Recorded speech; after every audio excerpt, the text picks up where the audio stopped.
Le retour d'exil et la restauration représentent l'un des thèmes les plus puissants et porteurs d'espérance dans l'histoire du peuple de Dieu. Après les années déchirantes de l'exil babylonien, cette période de retour marque un nouveau commencement, un temps où les ruines de Jérusalem et du Temple pouvaient enfin être relevées. Cette transition de la captivité à la liberté, des décombres à la reconstruction, résonne profondément dans l'histoire spirituelle de l'humanité. Comme l'exprime si éloquemment Esdras 1, verset 5. Alors se levèrent les chefs de famille de Juda et de Benjamin, les sacrificateurs et les Lévites, tous ceux dont Dieu réveilla l'esprit, afin de monter pour bâtir la maison de l'Éternel à Jérusalem. Ce réveil de l'esprit capture l'élan renouvelé d'un peuple qui, après avoir pleuré sur les fleuves de Babylone, peut enfin reprendre le chemin de la patrie pour reconstruire non seulement des structures physiques, mais aussi une identité et une relation avec Dieu. Reconstruire ce qui a été détruit n'est jamais une tâche facile. Les obstacles sont nombreux. Une opposition extérieure, découragement intérieur, ressources limitées, souvenirs douloureux. Pour nous aujourd'hui, ces histoires de retour et de restauration parlent directement à nos expériences de perte et de rupture. Qu'il s'agisse de relations brisées, de rêves anéantis, d'échecs spirituels ou de déceptions profondes, nous connaissons tous ces lieux dévastés qui semblent au-delà de toute réparation. Pourtant, le Dieu qui relève Jérusalem de ses ruines est aussi celui qui peut restaurer les décombres de nos vies personnelles et collectives. La restauration biblique n'est jamais un simple retour à l'état antérieur, mais toujours une avancée vers quelque chose de nouveau et souvent de plus profond. Le temple reconstruit n'égalait pas la splendeur de celui de Salomon, mais il préparait la venue de celui qui serait plus grand que le temple. De même, nos restaurations personnelles portent les marques de nos brisures, mais ces cicatrices témoignent d'une guérison qui nous a rendus plus forts, plus sages, plus compatissants. Dans un monde marqué par tant de destruction, le Dieu qui restaure nous invite non seulement à recevoir sa guérison, mais à devenir nous-mêmes agents de sa restauration, porteurs d'espérance au milieu des ruines, témoins vivants que la dernière parole n'appartient jamais à la destruction, mais toujours à celui qui fait toutes choses nouvelles. Apocalypse 21, verset 5. Père céleste, Dieu de toute restauration et de tout renouveau,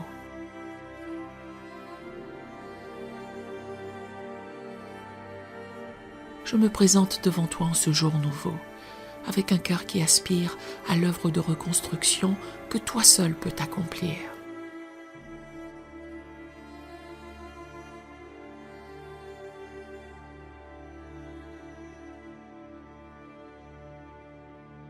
Comme le peuple revenu d'exil qui contemplait les ruines de Jérusalem avec un mélange de douleur et d'espérance.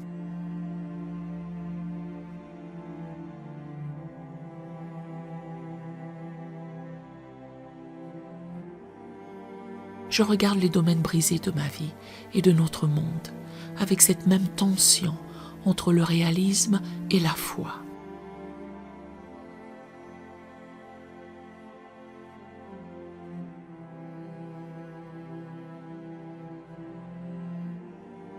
Ceux qui sèment avec larmes moissonneront avec chant d'allégresse.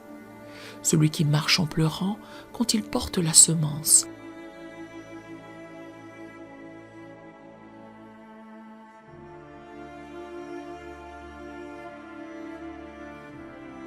revient avec allégresse quand il porte ses gerbes. Psaume 126, versets 5 à 6.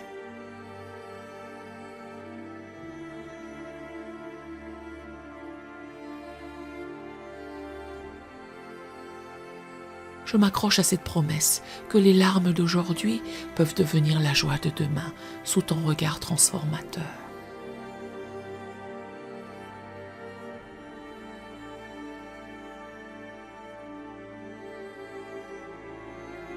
Je te remercie, Seigneur, pour cette vérité fondamentale que tu n'abandonnes jamais l'œuvre de tes mains, même quand tout semble en ruine.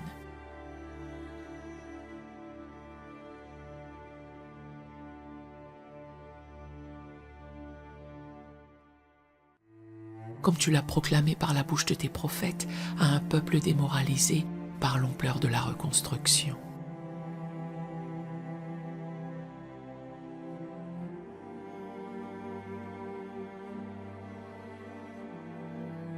Les dernières gloires de cette maison seront plus grandes que les premières, dit l'Éternel des armées.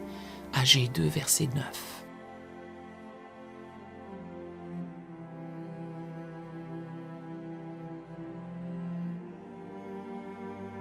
Lorsque je contemple les décombres de mes propres échecs, des relations brisées,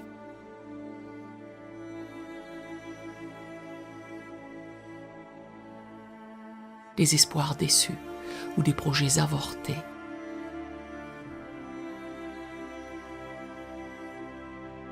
ravive en moi cette confiance que ta capacité à restaurer dépasse infiniment ma capacité à détruire.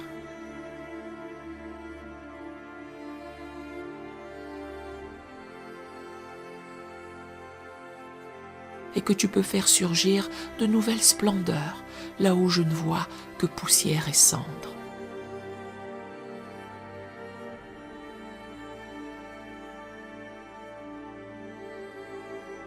Je me rappelle, Seigneur, que la restauration véritable commence toujours par un retour vers toi.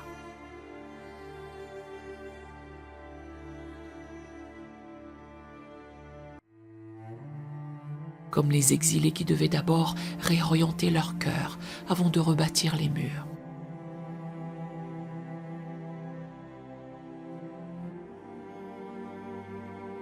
Aide-moi à reconnaître que la reconstruction extérieure ne peut jamais précéder la restauration intérieure.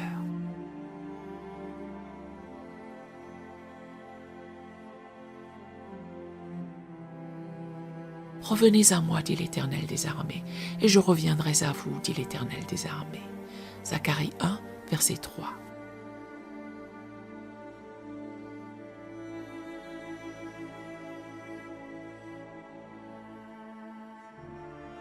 Que cette journée soit marquée par ce retour fondamental vers toi, cette réorientation de mes priorités,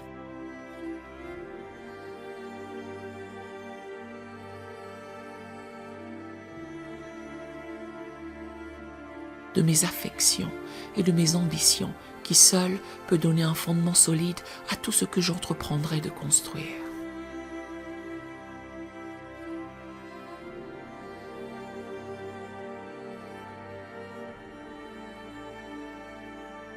Je reconnais, mon Dieu, que la restauration authentique exige courage et persévérance.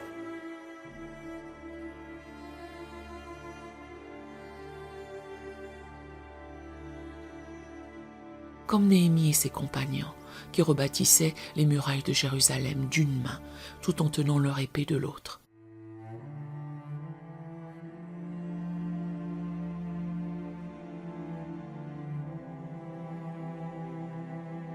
Montre-moi comment allier détermination et vigilance dans l'œuvre de reconstruction à laquelle tu m'appelles.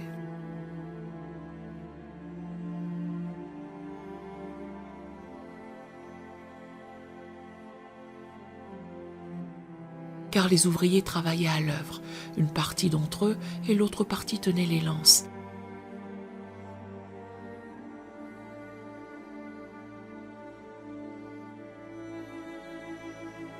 Les boucliers, les arcs et les cuirasses. Néhémie 4, verset 16.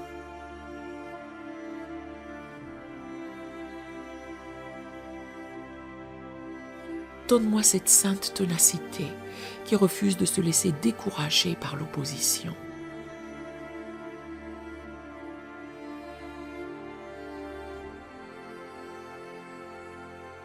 Par l'ampleur de la tâche ou par la lenteur apparente des progrès.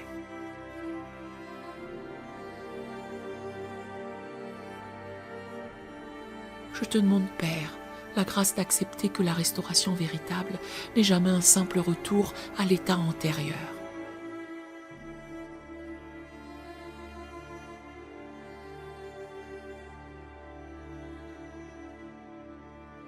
Mais une transformation qui intègre même les cicatrices du passé dans un dessin nouveau et plus glorieux.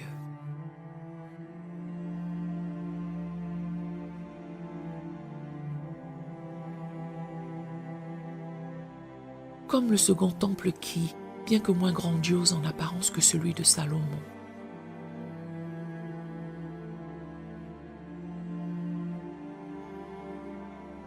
était destiné à une gloire plus grande parce qu'il accueillerait la présence du Messie.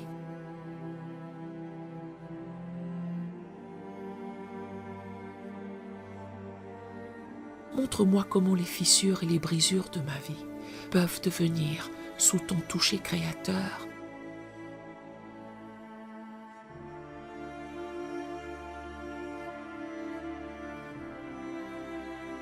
des canaux pour une lumière plus éclatante et une grâce plus abondante.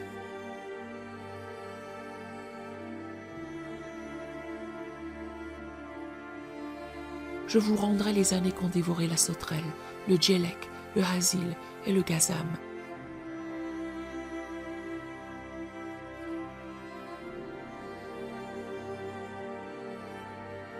Ma grande armée que j'avais envoyée contre vous. Joël 2, verset 25.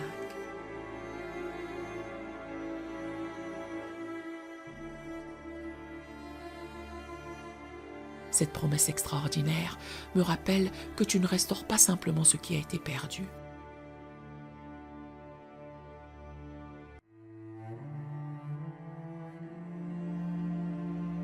Mais que tu transformes la perte elle-même en gain par ta grâce rédemptrice.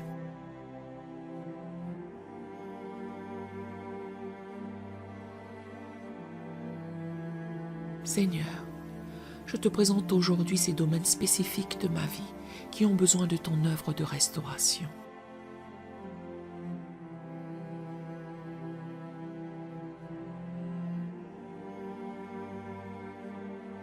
Mentalement, je nomme ces domaines devant toi.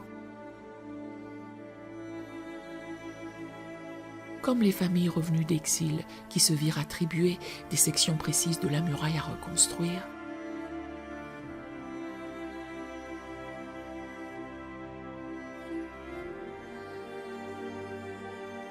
je reconnais ma responsabilité dans cette œuvre, tout en m'appuyant entièrement sur ta force et ta direction.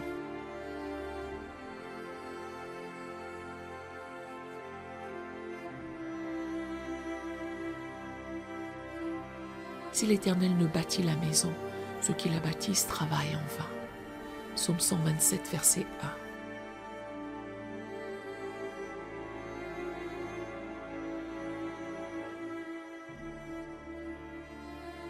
Que chaque pierre que je pose aujourd'hui soit alignée avec ton dessein parfait, chaque effort guidé par ta sagesse.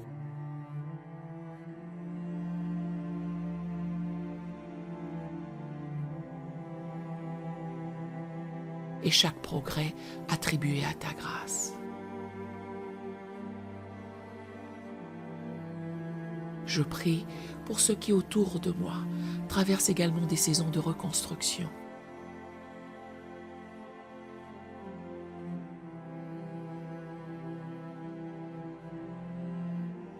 Ces amis dont le mariage se relève d'une trahison, ces proches qui reconstruisent leur vie après un deuil déchirant.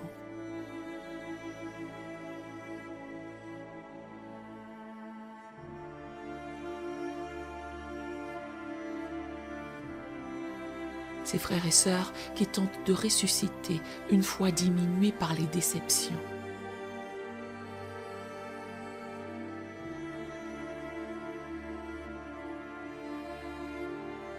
Comme les Israélites revenus d'exil qui s'entraidaient dans l'œuvre immense de la reconstruction.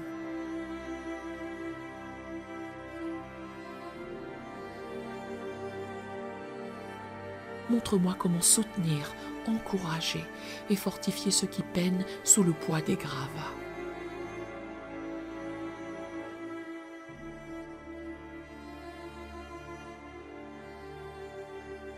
Portez les fardeaux les uns des autres et vous accomplirez ainsi la loi de Christ. Galates 6, verset 2.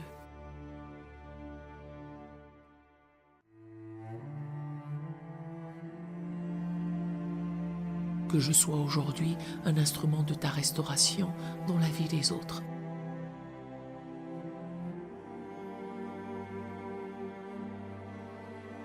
Prêtant mes mains mon cœur et ma voix à ton œuvre de relèvement.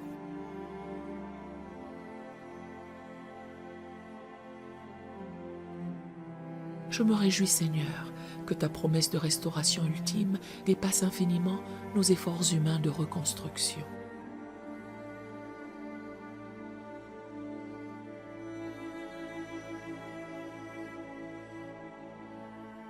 Comme les prophètes qui, même au milieu des travaux de reconstruction du temple,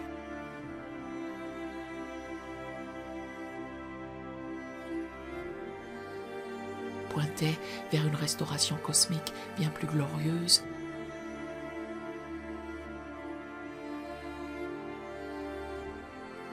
je fixe mon espérance non pas simplement sur l'amélioration de ma situation présente,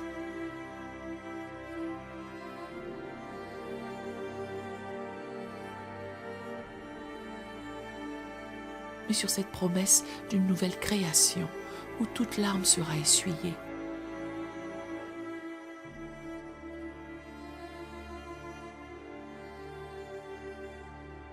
Toute injustice redressée et toute œuvre de destruction définitivement abolie.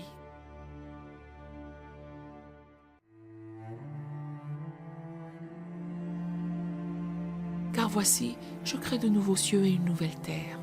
On ne se rappellera plus les choses passées. Elles ne reviendront plus à l'esprit.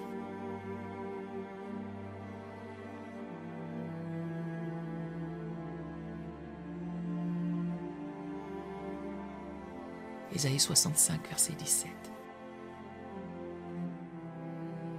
Cette espérance eschatologique donne sens et perspective à mes petites entreprises de restauration d'aujourd'hui.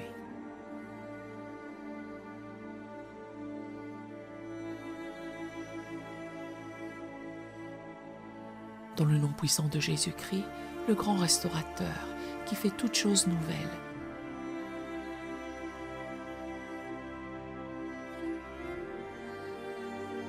qui transforme les déserts en jardins et les vallées de larmes en sources de joie, je scelle cette prière. Amen et Amen.